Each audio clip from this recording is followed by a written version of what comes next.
Great story out from you today on the success story that is Nvidia of this year.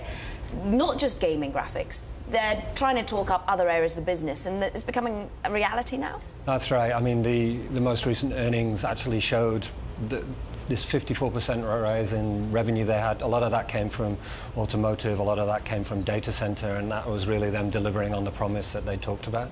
But they're still such tiny players, really, when you're comparing them to Intel, who just owns the data center space.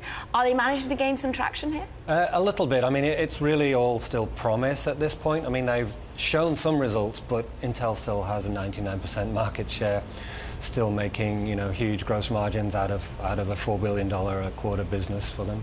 So how do they compete? You've got Intel with their R&D spending, just, you know, making Nvidia's look tiny. You've got Qualcomm cash rich. Yeah. What is Nvidia doing differently to start wooing over some major investors? Well, it all depends upon the problem that you're trying to solve.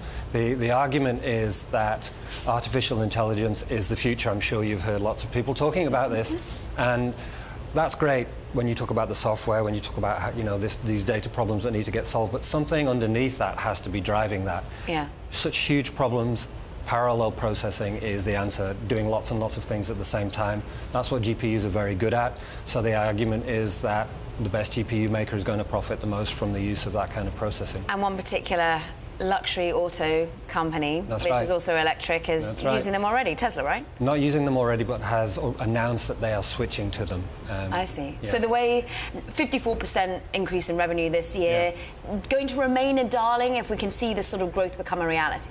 Well, that's the thing. I mean, at the moment, I mean, the fund managers that we, you know, interviewed for the story, they were like, we think they've got years and years of growth ahead of them. I asked them, well, you know, do you think they can beat Intel? And they said, well, we don't really care because they're in there ahead of everybody else.